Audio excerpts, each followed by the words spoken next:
When I opened my front door that night, I thought I had been robbed until I saw the note. My entire house was stripped bare. No sofa, no fridge, not even a single fork left behind. The floorboards still showed marks where my furniture used to stand like ghosts of my life. And taped to the wall, written in my brother's handwriting, were the words, "We need it more than you do. Thanks." I stood there holding that note, my heart pounding, but my face calm. 3 days later, he called me crying, begging me to stop what I'd already set in motion. I'm Elena Ward, 41 years old, and for most of my life I believed hard work could hold a family together. I live in Denver in a small 2-story home with white shutters and a lemon tree out front. My weekdays used to run like clockwork spreadsheets, coffee breaks, traffic on I-25, dinner for one. People said I was steady, the one who always had things figured out. Maybe that's why after our parents died, everyone assumed I'd take care of my younger brother Ethan. I was 24 then, barely paying my own bills, but I signed the papers, became his guardian, and promised myself he'd never feel like an orphan. For the next decade, I worked through weekends, picked up night shifts, skipped vacations, and poured every spare dollar into his future. I paid his tuition, bought him his first car, even covered his wedding when he married Sophie. I remember standing in the back of the church, exhausted but proud, watching them dance under fairy lights I'd paid for. It felt like every sacrifice had been worth it. After the wedding, Sophie started dropping by my house, always smiling, always asking, "Can I borrow this for a few days?" First, it was a purse, then shoes, then a jacket I'd saved months to buy. She never returned anything. When I asked about it, she'd laugh. "You're doing so well, Elena. You don't even miss it." Ethan would just nod, avoid my eyes. I told myself not to make it a big deal, family doesn't keep score. But over time, I started feeling like a storage unit instead of a sister. Every visit left me a little emptier, like she was taking more than just things. One afternoon, she asked about the furniture in my living room, running her hand along the armrest. "You'll replace it soon, right?" she said casually. I smiled, but something cold flickered inside me. I didn't know it then, but that moment her fingertips on my couch was the beginning of the end. It started with small things missing, clothes, borrowed dishes, but by spring, the tension had a pulse of its own. Sophie stopped pretending to ask. She'd walk through my house like it was a store, touching frames, testing cushions, saying things like, "You always buy the nicest stuff." I tried to laugh it off, but each visit left me uneasy. Ethan rarely came alone anymore. When he did, he talked about how expensive everything's gotten and how some people have it easier. I didn't like the way he said it. I didn't like realizing he meant me. One Saturday, Sophie showed up while I was cooking. She leaned on the counter, eyeing my new navy jacket hanging on a chair. "Can I borrow that for dinner tonight?" she asked. I kept stirring the pot. "You still have my gray one?" I said. "I haven't seen it in months." She rolled her eyes. "It's probably in my closet somewhere." "Relax." I looked at her, really looked this time, her manicured hand on my countertop, the smirk playing on her mouth. Something inside me snapped into focus. "No, Sophie, you can't borrow this one." The silence that followed was sharp. Ethan came in holding a grocery bag and froze. "What's going on?" he asked. Sophie crossed her arms. "Your sister thinks I'm a thief." I opened my mouth, then closed it. "I just want my things back," I said quietly. Ethan sighed. "Come on, Lena. Don't make this awkward. It's just clothes." That word just hung between us like a slap. After they left, I sat on the couch, staring at the jacket I'd refused to lend. For the first time, my own home didn't feel like mine. Weeks passed, and they stopped visiting. I thought maybe that was a good thing. A month later, I finally saved enough to renovate my house. New floors, new furniture, new appliances. I was proud every piece chosen by me paid in full. The delivery guys laughed when they saw how spotless the place was. "You treat this house like a museum," one said. I smiled. "Because it's all I have." When the work was done, I called Ethan. "I just upgraded everything. Do you and Sophie want my old set? It's all still in good shape." I heard muffled voices in the background, Sophie saying something under her breath. Ethan cleared his throat. "She says we don't need your junk." I forced a laugh. "Okay, no problem." But after hanging up, I sat in silence for a long time. That word again, junk. My hard work, My care, my history dismissed like trash. I told myself to let it go. I told myself family says things they don't mean. The next morning, I left for work like always. I remember locking the door twice, feeling the click under my fingers. I didn't know it would be the last time that lock meant safety. The first thing I noticed was the silence. My neighborhood was usually alive by 5 dogs barking, sprinklers hissing, but that evening everything was still. I remember juggling my keys, humming to myself, thinking about dinner. Then I saw it. The front door. The lock hung crooked metal, bent like it had been pried open. Inside, the air felt wrong, emptier somehow. My living room looked like a photo someone had erased.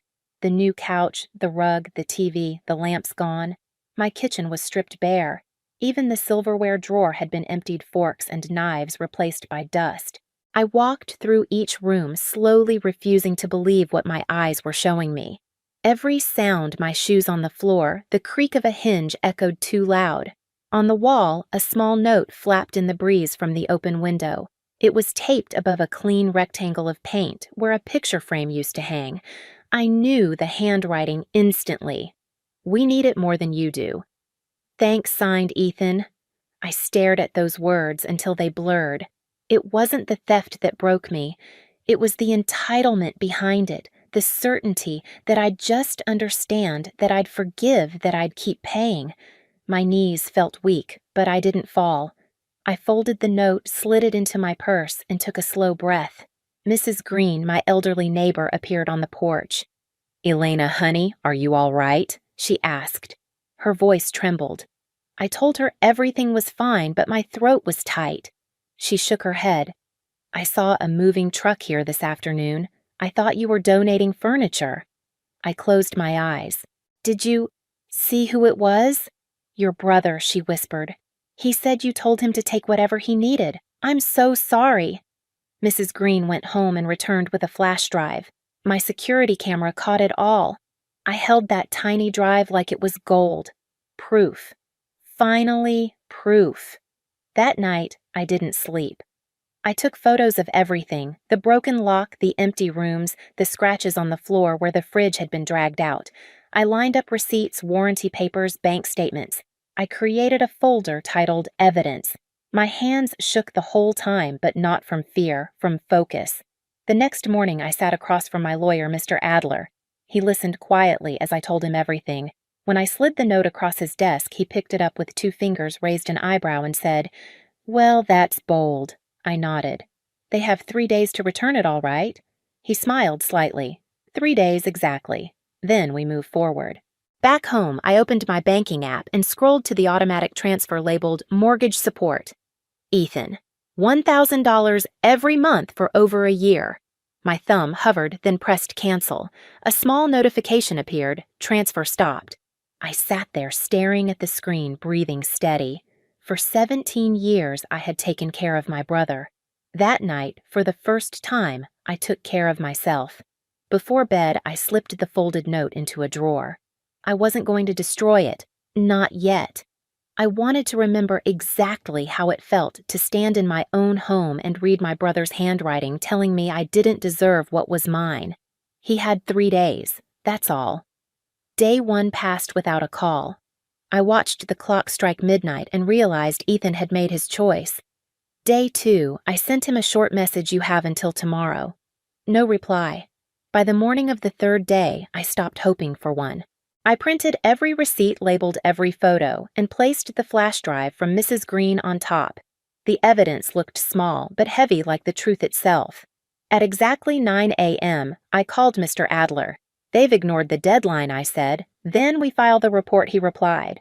By noon, 2 police officers stood on my porch, taking notes as I walked them through the empty rooms. They photographed the note, bagged it as evidence, and nodded. "We'll pay them a visit," one officer said. An hour later, I sat in my car down the street from Ethan's house, my hands gripping the steering wheel. A police SUV pulled into their driveway. From where I parked, I could see the scene unfold. Sophie appeared at the door, hair messy, clutching a robe. Ethan stood behind her, pale, arguing with the officers. One of them held up the note sealed in plastic. Sophie's expression changed instantly from anger to panic. She covered her mouth and disappeared inside. The other officer gestured toward the moving truck, still parked beside their house. He opened it. My furniture was inside every piece, even the damn forks. For a second, I almost laughed. They hadn't even tried to hide it. My phone buzzed. Ethan. I let it ring twice before answering. "What did you do?" he shouted. "I did exactly what I said I would," I replied. "They're taking us in. You're ruining our lives." "You had 3 days," I said quietly. "You ruined your own." Behind his voice, I could hear Sophie crying, telling him to fix it to beg me. He didn't. He hung up. Later that afternoon, Mr. Adler called. They're being detained for questioning. The police found everything. Excellent work documenting Elena. Excellent work. I repeated those words softly as if testing them. For once, they didn't mean sacrifice. They meant victory. The trial was set 2 weeks later. I didn't want to see Ethan again, but part of me needed to. I needed him to witness what it looked like when someone refused to be walked over anymore. The courtroom smelled of varnish and cold coffee. Sophie sat at the defense table, her hands twisting in her lap. Ethan looked thinner eyes darting around like a trapped animal. When the judge entered, everyone stood. My pulse stayed steady. Mr. Adler opened his folder, placed the flash drive on the desk, and said, "Your Honor, Exhibit A." The screen flickered to life. The footage showed Ethan and Sophie hauling my refrigerator, my dining table, my life, laughing while they did it. The courtroom went silent except for the sound of the truck door slamming shut. Then came the note. The judge read it aloud. "We need it more than you do." "Thanks." He looked up unimpressed. "Charming," he muttered. Ethan lowered his head. Sophie's face crumpled. When it was my turn to speak, I didn't raise my voice. I raised him after our parents died. I paid for his education, his wedding, his house, and he still decided that what was mine should be his. I'm not here for revenge. I'm here because no one, not even family, gets to take from me again. The judge's gavel struck once sharp as a gunshot. Guilty. Probation for 1 year restitution in full and a fine of $1,500 each, all property to be returned immediately. It was over. Outside the courthouse, Ethan caught up to me. His voice cracked. "Lena, please, we can fix this." I turned to him. "You had 17 years of me fixing things for you. You're on your own now." Sophie wiped her eyes. "We're sorry. We made a mistake." I nodded. "Yes, you did. And now you get to live with it." I walked away before either of them could speak again. The next morning, I met Mr. Adler again. "I need to update my will," I said. He raised an eyebrow but didn't ask questions. When the paperwork was ready, I signed it. Everything I owned, the house, the savings, the retirement fund, would go to a scholarship foundation for orphans, children who actually needed it more than Ethan ever did. 2 days later, Adler sent the legal notice to Ethan. It didn't take long. That evening, someone started pounding on my front door. I looked through the peephole. "Ethan and Sophie." "You changed your will," Ethan yelled. "You're serious." "Completely," I said through the chain lock. "I'm your only family. You stopped being that the day you broke into my house." Sophie stepped forward, eyes red. "We're having a baby, Lena. Don't you care about your niece or nephew?" I hesitated for half a second, then said, "I hope you raised them better than you were raised." Ethan's hand hit the door. "You owe me," I laughed, bitter and soft. "I owe you nothing. I raised you, fed you, gave you everything you ever wanted, and you thanked me by robbing me blind." "We said we're sorry," Sophie cried. "No," I said, voice steady. "You're sorry you got caught." They stood there speechless. I closed the door, turned the deadbolt, and for the first time in my life, didn't look back. That night, I sat in my living room. The furniture returned everything in its place. It looked exactly as before, but it felt different, stronger. Mine. I poured myself a glass of wine, opened my laptop, and booked a 2-week trip to Hawaii. The confirmation email popped up almost instantly. "Congratulations, your vacation is confirmed." For years, I had built my life around taking care of someone else. Now, for the first time, I was taking care of me. As I closed my laptop, my phone buzzed with a message from Ethan Please. "Just talk to me." I stared at it for a long time before deleting it without reading the rest. 3 days after the court ruling, my phone rang again. I almost didn't answer until I saw Ethan's name. His voice broke the moment I said hello. "Please, Lena, we're sorry. We lost everything. I'll bring it all back. Just drop the charges." Behind him, Sophie was crying, begging into the receiver. "We can't pay the fines. We'll lose the house." "Please." For a moment, I said nothing. I looked around at my living room, my couch, my photos, my peace, and felt something settle inside me. "You already brought everything back," I said quietly. "What's gone now isn't mine to fix." He kept talking, promising to do better, to start over. I let him. When he ran out of words, I said only, "You made your choices." "So did I." Then I hung up. That night, I slept with the windows open for the first time since the break-in. The air smelled like rain and lemon blossoms from the tree outside. No footsteps, no fear, just quiet. The next week, I installed a full security system: cameras, motion sensors, alarms. It wasn't about paranoia. It was about claiming safety as something I'd earned. When the technician asked if I wanted remote alerts to my phone, I smiled. No need. I'm finally home. I started saying yes to things I used to put off. Melissa, my closest friend, convinced me to try a pottery class downtown. I found myself laughing, covered in clay, feeling younger than I had in years. One evening after class, she said, "You seem lighter." I nodded, because I stopped carrying people who wanted to drag me down. Each day felt like a quiet reclaiming. I cooked dinner with music on again. I bought fresh flowers for the kitchen table Ethan once called too expensive. I even caught myself humming while I cleaned. It wasn't happiness exactly, it was something steadier. Peace. One morning, I opened my calendar and circled the date of my Hawaii trip. 2 weeks away. The ocean, the silence, the space to breathe. It felt like more than a vacation. It felt like a rebirth. The phone rang again that afternoon. I didn't answer this time. I let it buzz until it stopped. When the silence returned, it felt sacred.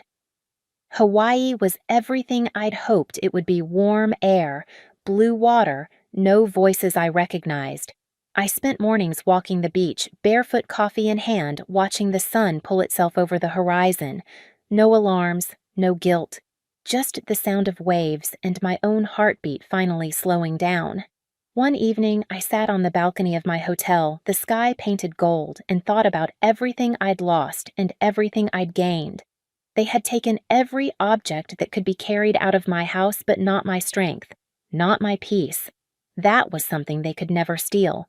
For the first time, I wasn't someone's caretaker, provider, or safety net. I was just me, Elena, whole. As I packed to go home, I looked at the folded note I'd kept in my suitcase. I smiled, then dropped it into the hotel trash can. The sound it made was small, but final.